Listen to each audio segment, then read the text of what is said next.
आज हम लोग करेंगे आज के न्यूज़पेपर को यानी 29 मई के न्यूज़पेपर को डिकोड। और क्योंकि भारत में पॉलिटिकल एक कह सकते हैं आप कि उत्सव चल रहा है, तो ज़्यादातर जो न्यूज़ हो रहे हैं वो पॉलिटिकल ही रह रहे हैं। इसलिए हम लोग आज द हिंदू से अलग हट के इंडियन एक्सप्रेस के कुछ न्यूज़ को देखेंगे जो हमारे एग्ज़ाम के लिए इम्पोर्टेंट है। यानी हम लोग केवल उन न्यूज़ को कवर कर रहे हैं जो हमारे एग्ज़ाम की दृष्टि से यूपीएससी 2024 और स्टेट पीसीएस की दृष्टि से इम्पोर्टेंट है। अभी बिहार में एक अलर्ट भी जारी किया गया है गर्मी को लेकर के। गर्मी लगातार बढ़ रही है और बिहार सरकार ने अपने एरिया में एक अलर्ट जारी किया है कि 10 बजे के बाद कोई धूप बाहर नहीं निकले जब तक कि कोई बहुत ज़रूरी काम ना हो। इसके अलावा ठंडे चीज़ों का सेवन करें, इस तरह से है। तापमान लगातार भारत में बढ़ते जा रहा है, तो ये एक आप कह सकते हैं हमारे लिए मेंस की दृष्टि से एक इम्पोर्टेंट टॉपिक हो सकता है।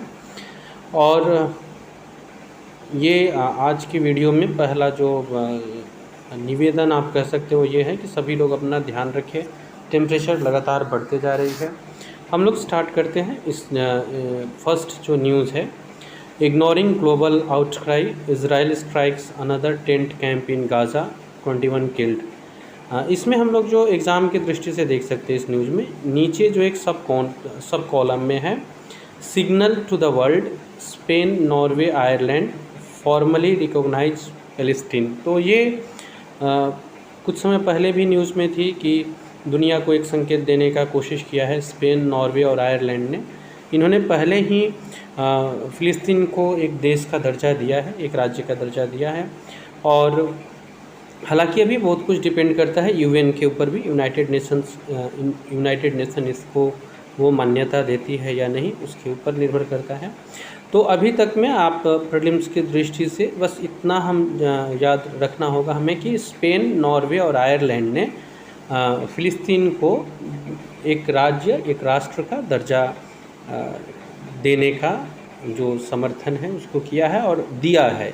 वो अपने तरफ से इसे एक राज्य का दर्जा दिए हैं।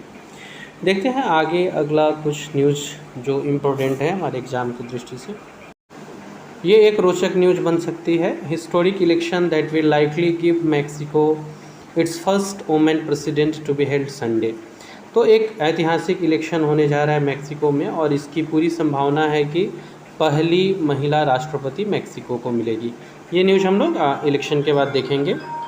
इसके बाद हमारे सिलेबस की दृष्टि से जो इम्पोर्टेंट न्यूज़ है वो एक ये है, भारत के जो मौसम विभाग है इन्होंने बताया है कि लानीना जुलाई में इमर्ज करेगी और फिर भारत में एक अच्छा खासा बारिश की संभावना है। अगस्त सितंबर में एक अच्छी खासी बारिश हो।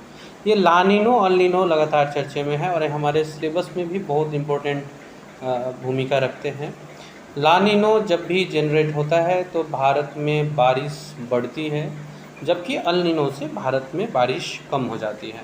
हम लोगों ने पहले वीडियो भी इसके ऊपर कवर किया हुआ है। लानीनो अल नीनो पेरू के तट पर घटने वाली एक घटना है। इनको बहुत अच्छे से कवर कर लेना होगा क्योंकि ये पूरे वर्ष लगभग मुझे लग रहा है कि पिछले एक साल में चर्चा में रही ही रही है, 1-1.5 साल से। लानीनो अल नीनो क्या होती है, इसका पूरा नाम क्या होता है, इसमें एक टर्म आता है अल नीनो साउदर्न स्किलेशन, एनसो जिसको बोलते हैं। तो ये एक टर्म है। इन 3-4 टर्म्स को बहुत अच्छे से समझ लेना होगा। लानीनो जब भी जनरेट होता है वो भारत में वर्षा लाता है और अल नीनो जब जनरेट होता है तो भारत में वर्षा के संभावना को, वर्षा के मात्रा को कम करता है। ऐसा अभी तक रहा है। हालांकि हमेशा ऐसा नहीं हुआ है, कुछ केसेस में इसके अपोजिट भी रहे हैं। तो इसके साथ साथ और भी कुछ तत्व रहते होंगे जो भारत के बारिश को प्रभावित करते होंगे, लेकिन लानीनो और अल नीनो एग्ज़ाम की दृष्टि से बहुत इम्पोर्टेंट टॉपिक है पढ़ने के लिए। आगे हम लोग देखते हैं और कोई न्यूज़ है हमारे लिए। हमारे यहाँ इलेक्शन का टाइम है और ये एक न्यूज़ जो है इलेक्शन से रिलेटेड है। ये आपको न्यूज़ नहीं, एक आर्टिकल है, एक्सप्लेन किया गया है इसमें कि एक एक्यूज्ड जो है, एक आरोपी जो है वो प्रतिनिधि के रूप में वोट मांग सकता है और एक आरोपी जो जेल में बंद है वो वोट नहीं कर सकता। ऐसा क्यों? तो इसी को लेकर के इसमें एक्सप्लेन किया गया है। आपको इसमें एक अमृतपाल सिंह है जो कि पंजाब दे अमृतपाल सिंह ऐसे आउटफिट वारिश के रूप में जाने जाते हैं, प्रो खालिस्तान है ये अभी डिब्रूगढ़ जेल में बंद है असम में, और इनका पूरा परिवार जो है वो इनके लिए कैंपेनिंग कर रहा है, इनके लिए, इनके चुनाव के लिए इनके फेवर में वोट मांग रहा है। तो अब ये प्रश्न आता है कि क्या अमृतपाल को जबकि वोट देने का अधिकार नहीं है तो वोट मांगने का अधिकार है क्या? तो इसको पहले हम लोग समझ लेते हैं। वोट का जो अधिकार है ये कोई फंडामेंटल राइट नहीं है। सबसे पहला चीज़ ये सांविधिक स्टैट्यूटरी राइट्स है। इंदिरा गांधी बनाम राजनारायण के केस में इसके बारे में पहले ही न्यायालय ने इस बात को रखा हुआ है। सुप्रीम कोर्ट ने कहा हुआ था कि neither the right to elect nor the right to be elected enjoys the same status. तो उस समय में इस मामले में कहा गया था, इंदिरा गांधी वाले मामले में, कि सुप्रीम कोर्ट ने जो अंत में बात रखी थी वो ये थी कि ऐसे लोग ना तो इलेक्ट हों और ना ही इलेक्शन के लिए अपने वोट को कास्ट कर सकें। खैर, इसके बाद में आप आगे जब बढ़ते हैं तो एक और चीज़ यहाँ कन्विंस्ड किया गया है, मस्ट बी कन्विक्टेड होना ज़रूरी है इसके लिए। जैसे कि हम लोग का जो representative of the people act है, यानी जन प्रतिनिधि अधिनियम 1951 जो है, इसमें यह बताया गया है कि डिस्क्वालिफिकेशन के लिए, किसी को इलेक्शन में खड़ा होने से रोकने के लिए, अयोग्यता के लिए उसका कन्विक्टेड होना, ये ज़्यादा कन्विक्टेड होना ये आवश्यक है। और इसके बाद में भी है कि ऐसा नहीं है कि आफ्टर जब उनकी सज़ा पूरा वो कर लेते हैं तो उसके बाद नहीं लड़ सकते, उसके बाद भी वो इलेक्शन लड़ सकते हैं एक टाइम लिमिट के बाद। तो ये इस चीज़ को यहाँ पे समझाने की कोशिश की गई है। सेक्शन 8 जो है वो आरपीए का वो 2 मेजर चैलेंजेस को फेस कर रहा है, जिसका एक मामला 2016 में अश्विनी कुमार उपाध्याय के द्वारा भी फाइल किया गया है। ये भी खूब चर्चे में भी है। एक रिपोर्ट जो है सबमिट की गई है कोर्ट में अप्रैल में, जिसमें 4472 ऐसे केसेस के बारे में चर्चा है।